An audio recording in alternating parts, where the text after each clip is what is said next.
তাদের গুলির আঘাতে বুক ঝাঁকড়া হয়ে অন্ধ হয়ে বিকলাঙ্গ হয়ে যারা হাসপাতালে চিকিৎসাধীন রয়েছেন তাদের প্রতি গভীর সমবেদনা জ্ঞাপন করছি। আল্লাহ রাব্বুল আলামিন তাদের দ্রুত শেফায়ে কামেলা দান করে আমাদের মাঝে ফিরে আসার তৌফিক দান করুন। আমরা সবাই বলি আমিন। আমিন। সংগ্রামী ভাইরা আমার, এই দীর্ঘ 15 বছর জগদ্দল পাথর থেকে আমরা মুক্ত হয়েছি। এই মুক্ত বাতাসের স্বাদ, মুক্তভাবে কথা বলার আনন্দ অন্যরকম, ঠিক না ঠিক? এই দীর্ঘ 15 বছর এই ফ্যাসিস্ট আওয়ামী লীগ সরকার ব্যাংকগুলোকে লুট করে দেশের অর্থনীতিকে ভেঙে চুরমার করে দিয়েছে।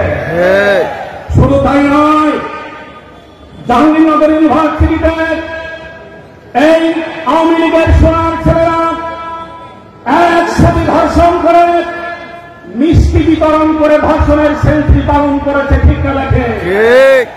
সংগ্রামী ভাইরা আমার, এই ফ্যাসিস্ট আওয়ামী লীগ সরকার প্রত্যেকটা ইউনিভার্সিটিতে অস্ত্রের গুদামে পরিণত করেছিল, ঠিক না লেখে? এই ফ্যাসিস্ট আওয়ামী লীগ সরকার নর্তকী যারা পরিমণির মতো নায়িকাকে গুরুতর অভিযোগ পাওয়া সত্ত্বেও পরের দিন সসম্মানে জামিন দেয়। আর বাংলার শ্রেষ্ঠ সন্তান মামুনুল হক সহ শত শত আলেমের হাতে হাত করা পায়ে ঠান্ডা বেড়ি দিয়ে ব্যাগচুরির সাথে আদালতে হাজির করেছে, ঠিক না? বাংলার লক্ষ কোটি তৌহিদি জনতার হৃদয়ে রক্তক্ষরণের সৃষ্টি হয়েছিল।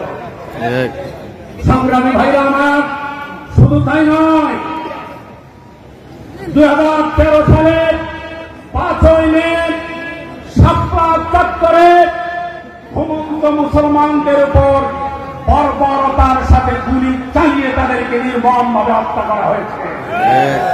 এই ফ্যাসিস্ট সরকার সাবেক প্রধানমন্ত্রী শেখ হাসিনা ব্যঙ্গ করে সংসদে বলেছিলেন সেখানে গুলি করা হয় নাই, আলেম ওলামা রং মেখে শুয়েছিল।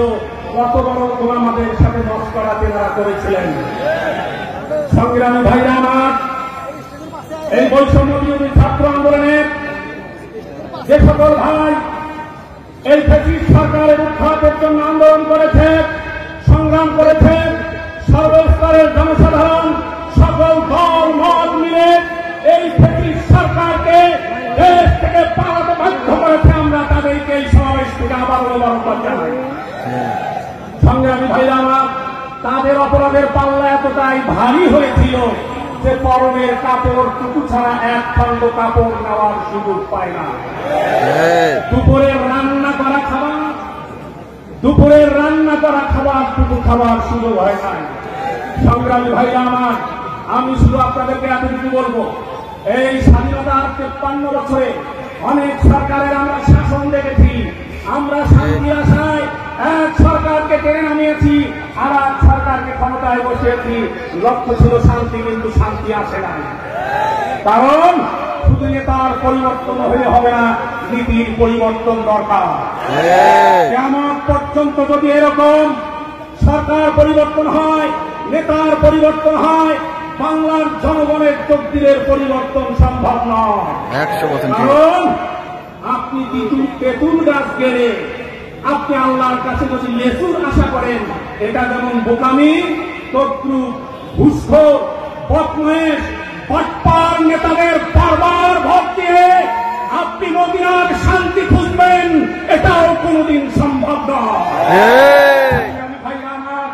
আমরা অন্তর্বর্তী সরকারের কাছে দাবি জানাবো, এই 15 বছরে আওয়ামী লীগের গুন্ডারা যতগুলো অপরাধ করেছে, যত অন্যায় করেছে, যত খুন করেছে, যত গুম করেছে, প্রত্যেকটা অপরাধের কড়ায় গন্ডায় বিচার করতে হবে।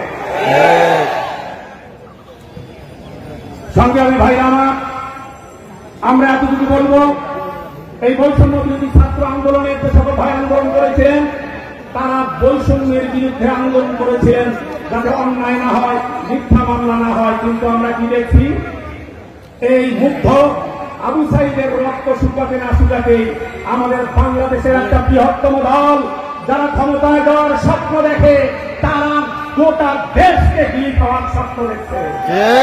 বিভিন্ন জায়গায় চাঁদাবাজি করছে, বিভিন্ন জায়গা দখল করার চক্রান্ত করছে। আমরা হুঁশিয়ার করে দিতে চাই, সাবধান হয়ে যান। জনগণের কাতারে আছেন, জনগণ